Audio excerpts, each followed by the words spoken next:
고독한 감정은 사람에게 좋은 거라고 이야기하거든요. 근데 문제는 뭘까요? 구분하지 못한다는 거죠. 우리는요, 감정으로 기억되기도 합니다.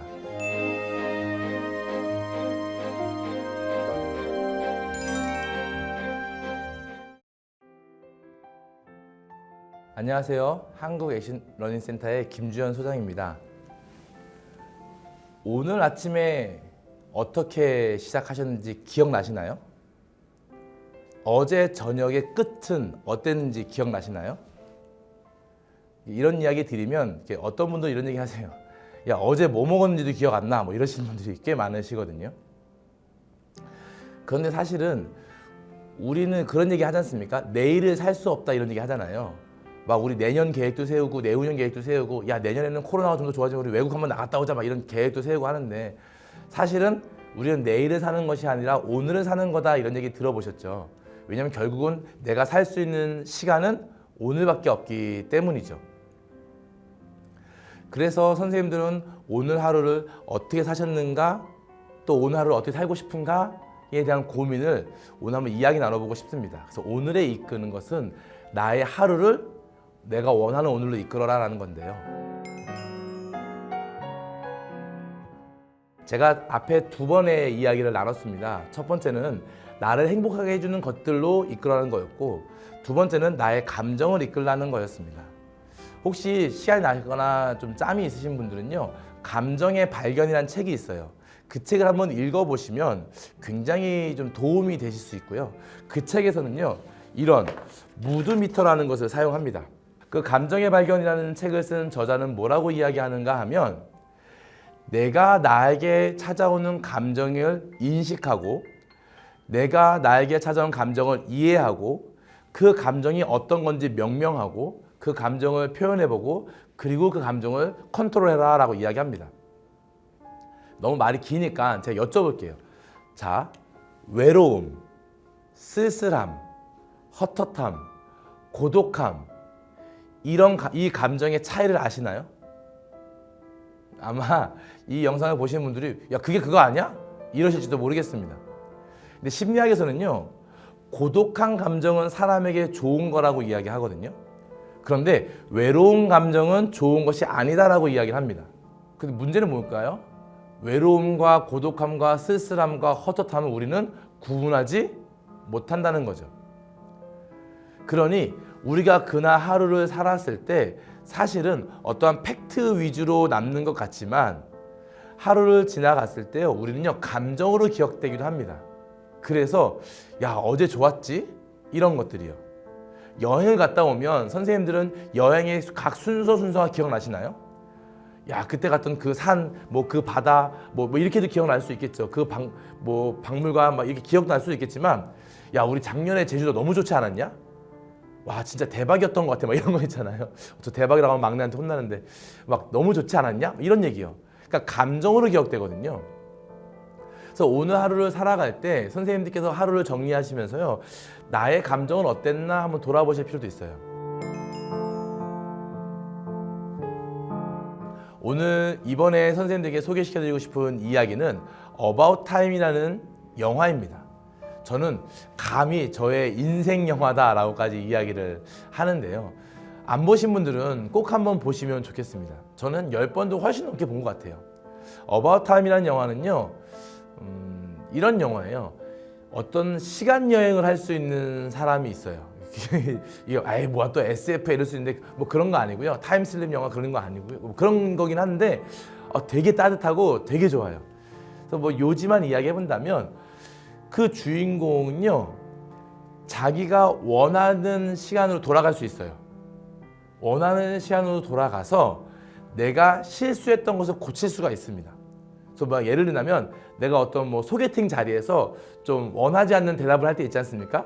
왜 이렇게 우리 오버한다든가, 요즘 애들 말하면 급출발한다든가, 뭐 이런 급발진 뭐 이런 거 해가지고 막 이렇게 이불킥한다고 하죠. 막 밤에 아우 내가 아까 그거 왜 그랬을까 막 이런 거 할 때 있지 않습니까? 그 순간으로 돌아갈 수 있는 거예요, 이 능력자는요.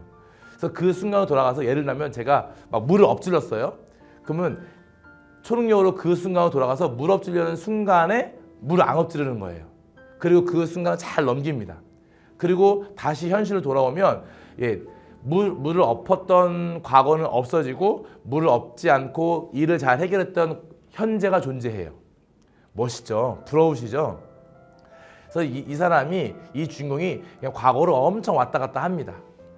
한번 꼭 보시기를 추천드리는데, 이 아버지가 돌아가세요. 근데 아버지가 돌아가시고 나니까 이 사람이 아버지와 좋았던 추억으로 왔다 갔다 하면서 그 아버지를 만나는 과정이 있습니다.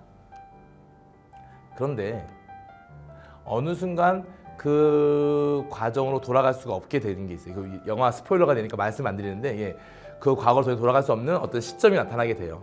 그리고 더 이상 이제 아빠를 볼 수가 없게 됩니다. 그런데 그 아빠도 그렇게 시간 여행을 할 수 있는, 아빠도 초능력자거든요. 그 집안이 초능력자인데, 아빠가 어떤 얘기를 하는가 하면, 얘야, 하루를 그냥 열심히 살아봐라라고 이야기합니다. 하루를 그냥 열심히 살고 그날 저녁에 다시 한번 그날 아침으로 돌아가서 다시 한번 살아봐라라고 이야기합니다.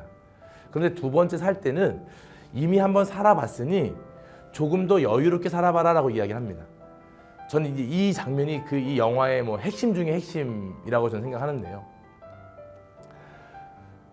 이렇게 그 사람이 이제 그걸 해요. 하루를 이렇게 막 변호사거든요, 직업이. 그러면 아침에 출근하면서 얼마나 바쁘겠어요. 그래서 편의점 가서 그 점원하고 이야기, 뭐 주세요, 계산 삑 나와서 막 가서 막 법원으로 막 뛰어가서 재판하고, 재판 끝나면 아유 수고했습니다 하고 돌아오고, 막 이렇게 분주하게 살고 밤에 딱 자려고 누워요. 누운 다음에 이제 아내가 잠든 거 확인하고 슬쩍 가서 다시 시간 여행을 합니다. 그날 아침으로 돌아가요. 그런데 자기가 그날 하루가 어떻게 될지 알지 않습니까? 그러니까 훨씬 더 여유로워지는 거예요. 근데 여유로워지니까 뭘 하는가 하면 이런 걸 해요. 편의점 가서 뭐 김밥을 사고 뭐 물을 살 때 그 점원에게요 인사를 합니다. 그 전까지는 이거요, 카드 삑 이렇게 나왔다면 좋은 아침이에요, 이거 김밥 주세요, 뭐 삑 한 다음에 좋은 하루 되세요, 이렇게 인사합니다. 법원에 가서도 막 재판할 때도요, 그 옆에 있는 사람이 결과가 어떻게 나올까 막 불안해하지 않겠습니까? 그럴 때 잘 될 거야, 힘내, 뭐 이런 얘기들을 합니다. 무슨 얘기를 드리고 싶은 건가 하면, 그렇게 하루를 되돌아 살아본 사람이 그 하루를 두 번째 살 때는 무엇을 갖고 있는가 하면 여유를 갖고 있다는 거죠. 그러다 보니 가을 하늘도 볼 수 있고 풍경도 볼 수 있고 내 주변 사람들의 얼굴도 볼 수 있는 거죠. 선생님들은 오늘 하루를 살아갈 때 오늘 하루를 어떻게 이끌고 싶으십니까? 바쁘죠. 분주하죠. 아침에 출근하기도 힘들고 바쁘고, 저는 아들이 3명이거든요. 아들이 3명이니까요. 큰아이가 중학교 2학년이에요. 우리나라의 국방을 책임지고 있다는 중학교 2학년이고요. 늦둥이들이 있어요. 둘째가 7살이고 막내가 이제 4살입니다. 늦둥이들이죠. 그러니까 아침이 엄청 바쁘고 분주해요. 저 그래서 5시에 일어나요.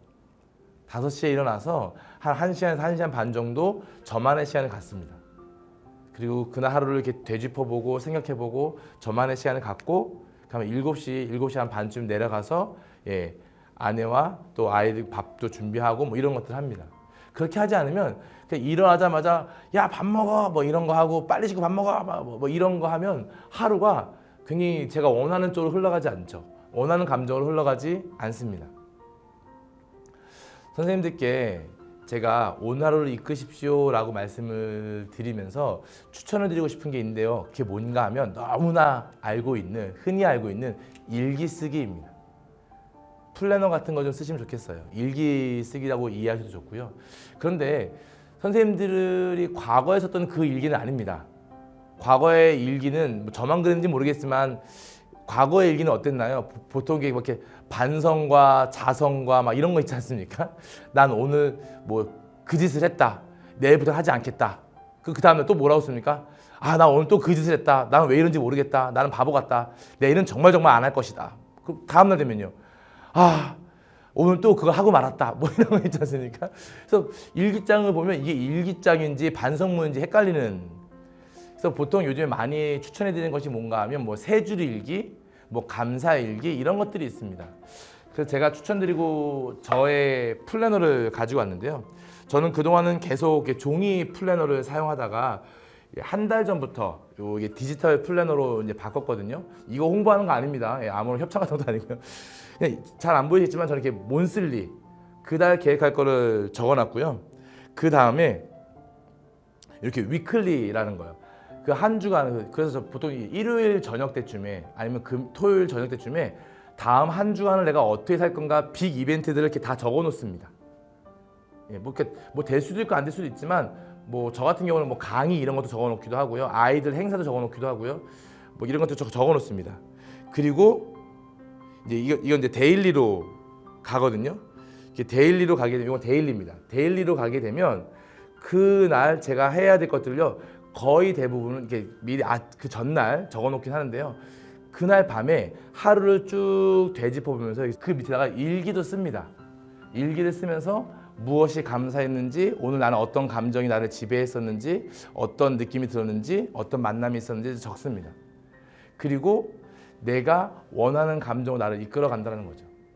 우리가 어바웃 타임의 주인공처럼 시간을 되돌릴 수 있는 초능력자는 아니지만 내가 살아왔던 시간을 되돌아보고 성찰하고 반추하고 뭐 필요하다면 반성도 하고 또 계획도 세우고 칭찬도 하고 감사도 하면서 나의 하루를 정리하시면 좋겠습니다. 그러니 주무시기 직전에 마지막 순간까지 핸드폰, 카톡, 좋아요 이런 거 하다가 막 보다가 떨어뜨려서 졸다가 떨어뜨려서 한 대 맞고 막 이런 거 하지 않습니까? 주무시기 직전까지 마지막까지 그런 거 하지 마시고 나의 하루를 돌아보는 시간을 가지면 좋겠습니다. 그래서 나의 이 하루를 어떻게 이끌 것인가를 매일 저녁 또 매일 아침 고민하시면 좋겠습니다. 이야기 들어주셔서 감사합니다.